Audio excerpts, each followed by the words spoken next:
A few weeks ago, I compared the top 2 best-selling soundbars on Amazon to my TV audio. Now, one of them was this guy, the Taotronics TT-SK023. And at the time, what I said was that this bar is certainly better than relying on your TV's sound. So if you're going for a budget option, this one is okay. And I still stand by that, more or less. But now I've had even more time with the Taotronics bar, and well, I've got some more thoughts to share. So the question here isn't so much whether it's better than your TV sound, it almost certainly is. The question is whether the value you're getting is worth the budget price tag. So let's dive in.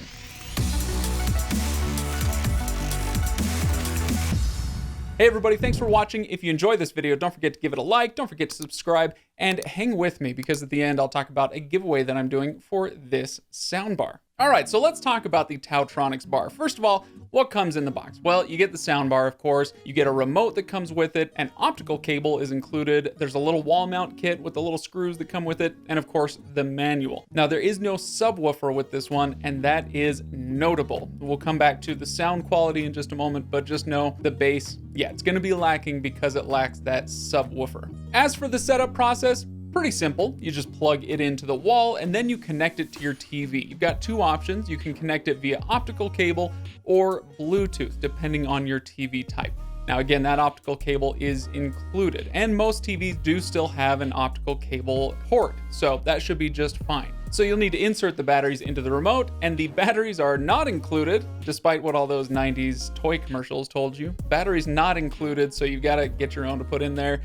And then once you get it in there, it is important that you change the TV audio output to the PCM setting. That's if you are on the optical cable. And then once you're set up, you're off to the races. You should be just fine running it that way. Now, a note on the Bluetooth. With most TVs, you are going to be able to connect via Bluetooth.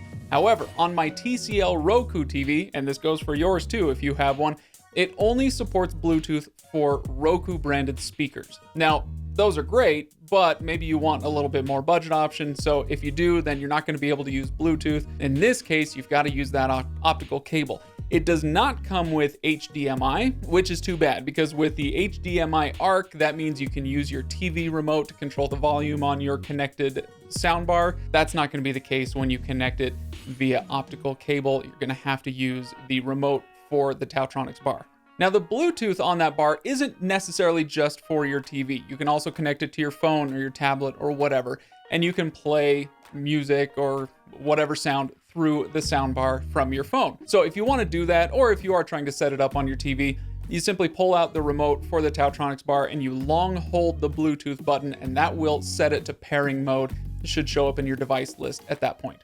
All right, so that's the basics on the bar itself, what comes in the box, etc., etc. But let's talk about the positives and negatives of the bar. Okay, the positive side, it does feel very well built. It's got a good heft to it. It's got a metal grill on the front, unlike some others that might have cloth or something like that. So this metal grill, it does feel like it could take some, pretty significant toddler abuse or, whatever. If you've got animals or kids that might end up abusing your soundbar accidentally, then yeah, this one is built really well. And I do like that the light indicator up front, it tells me a little more clearly what input I'm using. Now, I say more clearly because other bars have other methods. The Polk bar that I reviewed recently had a series of dots, and you have to memorize the patterns to decipher kind of what's going on with the inputs on there. I also like that it does have more presence than your TV speakers, especially in the mid-range sounds. It's largely because frankly, a soundbar shoots the sound at you instead of a TV, which tends to send the sound down or even backwards and bounce it off the wall behind it.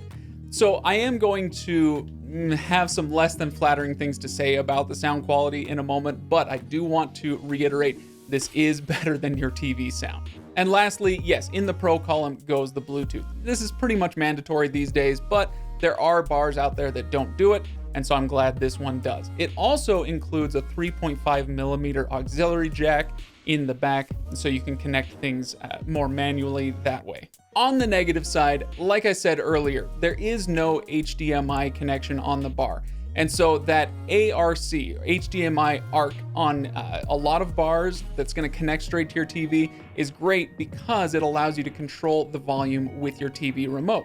So it's a big lack. I really wish they had one, but it would raise the price a little bit if they included that.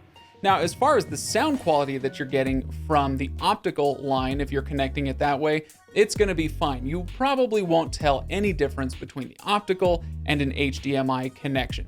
Now, if you do opt for a Bluetooth connection, that means that the sound quality probably will drop a little bit. Again, unless you're an audiophile, you probably won't notice that big a difference. Anyway, regardless, I do wish they had an HDMI connection. Second negative on here is that the power cable doesn't detach. Now, how big a deal is that? Probably not huge. But it's the little things. It's nice to have something that can detach, not even necessarily for day-to-day use or portability or whatever, but partly because if that cord gets worn out or if a pet chews through it or something like that, then replacing the cord becomes a lot easier when it is detachable. And speaking of the little things, no batteries included. Okay, I already complained about this, but I had to put it in my con margin. Just, would it really cut into your profit margin so much to throw in a couple AAAs? Come on. And now we should talk about the sound quality. Like I said, I've got some less than flattering things to say about it because, frankly, it's not good. As far as sound quality goes, it's not good. There is no more bass response on this bar than you would get from your TV. So while it does fill a room better with more presence, it's not actually a very pleasant sound to listen to. Now you can go back to my other video where I compared it to TV sound and we talked about decibel levels and that sort of thing. But ultimately what it comes down to is, this is not a very good sounding bar. But again, compared to what? So I'll talk about that more in just a moment. Now I should note, if you are using this bar, it's got 3 EQ profiles on it. It's got music, game, and movie. And frankly, bottom line, music sounds terrible. Never use that EQ profile, ever. So, is this Taotronics bar worth the price? Has it earned that #1 spot on Amazon? Well, it's probably about half the price of what you'd pay for almost any bar that comes with a subwoofer. And a good sound system does need that good bass response, because if you want it to be balanced, if you want it to be pleasant to listen to, you're either going to need a sub or a much pricier bar that builds the bass into that bar. And this isn't so that you can vibrate the whole house with your bass, right? In fact, a good sub will be adjustable. It's about rounding out that sound, and that's vital if you want a pleasant listening experience. So, in my humble yet amazing opinion, this bar doesn't up the quality enough compared to your TV to justify even its budget price tag. So if at all possible, you should be carving out a minimum of $150, maybe more like $200 and up, if you want to get the bang for your buck that you need out of a soundbar. And if you want some recommendations, go check out the description below. I'll put in some of my favorite bars on Amazon that will, be dollar for dollar, pound for pound better than this bar, even if they will be a little bit pricier. So, is the Taotronics bar worth the price? No, I don't think it is. However, like I said before, this is better than your built-in TV sound. And so if you would like a sound bar and you don't really want to go out and buy one, I would say check the description, because even though this bar isn't worth the price they're asking for it, it is worth free. So check the description and I will be giving one of these away. Just click on the link down there. It's really simple. Make sure you like the video and all that stuff, and you can get entered to win a giveaway of this bar, this very bar that I've been testing. I'll send it out to you. So I don't think it's worth the price, but hey, it is the best seller on Amazon, right? So what do I know? 50 million Elvis fans can't be wrong, right? So hit me with your opinions and with your favorite soundbars, what you think a decent budget price point should be, all of that stuff. And on your way down, don't forget to like, don't forget to subscribe, don't forget to call your loved ones every once in a while. I'll see you next time.